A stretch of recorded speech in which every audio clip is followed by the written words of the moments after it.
नमस्कार दोस्तों, मैं रामकरण फिर से आपका स्वागत करता हूं पीएसए क्लब की तरफ से, प्रिज्म सक्सेस एकेडमी की तरफ से। आज हम अम्बाड़ा में आए हुए हैं आंटी जी के पास और इनको बहुत बेहतरीन रिज़ल्ट आया और वो रिज़ल्ट आया है इनको घुटनों के दर्द में। ठीक है ना। बहुत सारे बुजुर्ग लोग हैं या आजकल तो जो जवान बच्चे हैं उनको भी ये प्रॉब्लम्स कॉम्प्लिकेशंस होने लग गई हैं क्योंकि खाना पीना ठीक नहीं रहा।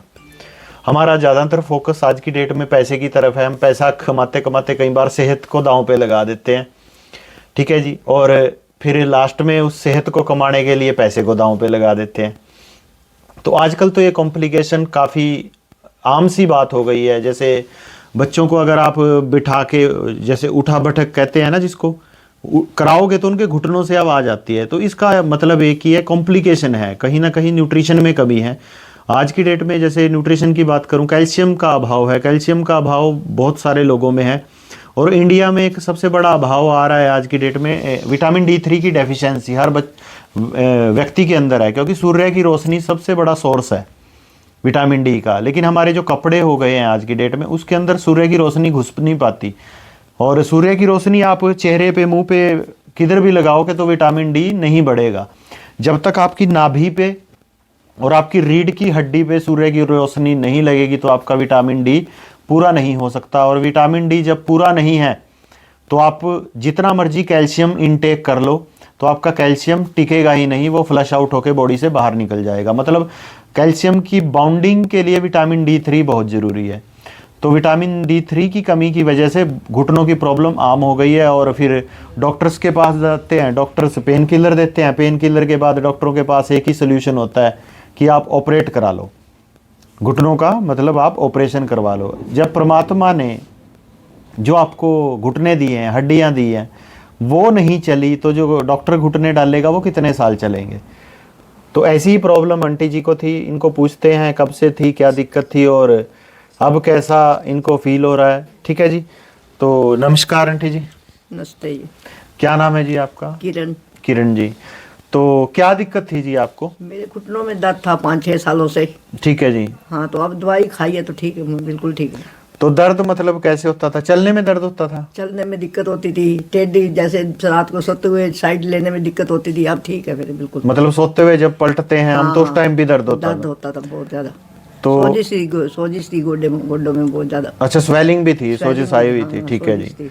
तो 5-6 सालों से आपको ये प्रॉब्लम थी, आपने इलाज नहीं करवाया कहीं से इसका? खाई है दवाई, बंसल डॉक्टर से भी खाई है दवाई मैंने। ठीक है जी। बस थोड़े से दिन खाई है, कोई फर्क नहीं लगा। फिर वही योगेश अली शुरू करी है मैंने तो फिर। ठीक है जी। मतलब जब तक दवाई खाते थे तो आराम महसूस होता था, उसके बाद कोई आराम नहीं ना, बस बंसल से खाई है मैंने। ठीक है जी। दवाई मेरे को फर्क नहीं लगा इतना।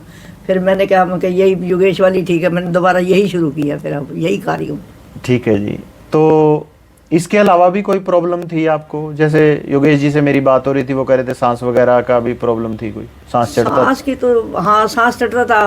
फिर योगेश कहते थे भी अपना आंटी सैर करके आया करो, शाम को चक्कर लगाती थी। फिर एक आधा पर वो लगाती तो एक ही चक्कर थी बस, शाम को जैसे खाना खाना उसके बाद चली जाती थी घूमने के लिए जी। बस इसने फिर हार्ट की दवाई दी, वो भी मैं खाई है, मैंने 2-3 शीशी खाई है हार्ट की जी। अब भी मेरे पास है। तो ये कहता भी आप खा नहीं रहे, रेगुलर खा नहीं रहे जी जी। फिर मैं कहा चल शुरू करूंगी अब फिर उसको। ठीक है जी। हार्ट वाली जो है, देखिए आंटी जी को प्रॉब्लम थी और सोल्यूशन भी हुआ है। और एक बीच में इनका आया दवाइयाँ है ना, दवाइयों के ऊपर बात हो रही है। एक्चुअल में आयुर्वेदा में दवाई कोई नहीं होती, ये हमारा फूड है, खाना है, जो कहीं ना कहीं हमारे खाने में आज की डेट में नहीं रहा। अब अगर मैं तुलसी का बात करूँ, तुलसी फूड है, खाना है या दवाई है? ठीक है ना जी। पुनर्नवा है, दवाई है या खाना है? पेड़ का पत्ता है, कोई हर्ड है, वो खाना है या दवाई है? पहले ये हमारे खाने में शामिल थे। हमारे जो पशु चरखे आते थे जंगलों में जाके, वो तरह तरह की जड़ी बूटियां चरके आते थे, वो दूध के थ्रू हमारे अंदर चली जाती थी। आज की डेट में जो हमारे दूध आ रहा है, सबसे पहली बात तो यही नहीं पता दूध आ रहा है या क्या आ रहा है। मैं मुजफ्फरनगर में गया था, मुजफ्फरनगर में मैंने देखा फैक्ट्रियां हैं मावा बनाने की, खोआ बनाने की। उनसे चाहे आप 10 क्विंटल खोआ ले लो, चाहे 50 क्विंटल ले लो, आपको बना के दे देंगे। मेरी समझ में ये नहीं है दूध किधर से आ रहा है। तो एक्चुअल में ये जो हमारे घरों में आ रहा है, ये दूध है या नहीं है ये भी नहीं पता। तो ये खाना पीना गड़बड़ हो गया है, तो ये जो इनको दिया है ये कोई दवाई नहीं दी हमने, इनके लाइफस्टाइल में वो चीज़ें ऐड की हैं जो इनके ज़िंदगी से मिस थी। शरीर को इससे कोई मतलब नहीं है कि आप रोटी खा रहे हो, चावल खा रहे हो, उसको एक ही मतलब है कैल्शियम, प्रोटीन, विटामिन्स, जो सारे के सारा सिस्टम है जो बॉडी को चाहिए वो खाने के अंदर है या नहीं है। अगर वो नहीं है तो ये बीमार हो जाएगा।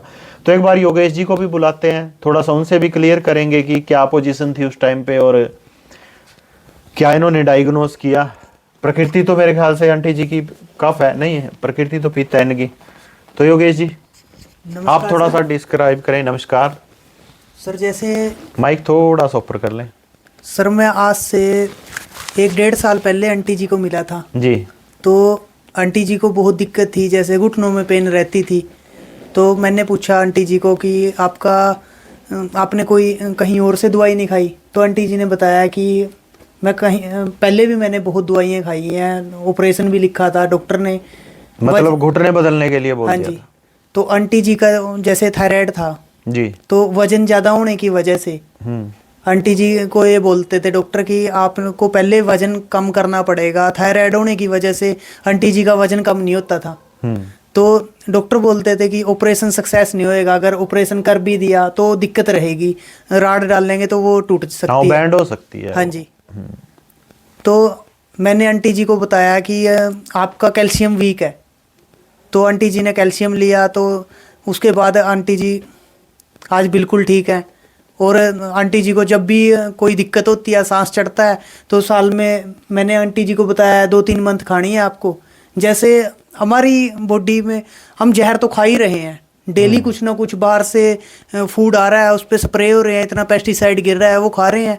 उस वजह से हमारे अंदर ही आ रहा है वो जहर, दूध से आ रहा है क्योंकि पशु भी वही खा रहे हैं, वो भी स्प्रे किया हुआ ही खा रहे हैं। उस वजह से तो दिक्कतें तो हमें बढ़ती रहती है। जैसे हम गाड़ी की सर्विस कराते हैं, बाइक की सर्विस कराते हैं, तो एक्चुअल में ये है कि हम शरीर की सर्विस नहीं करवाते। शरीर भी तो एक मशीनरी है, शरीर का तो ध्यान ही नहीं रखते, इसको तो फ्री का सोचा हुआ है। शरीर भी तो मशीनरी है ना।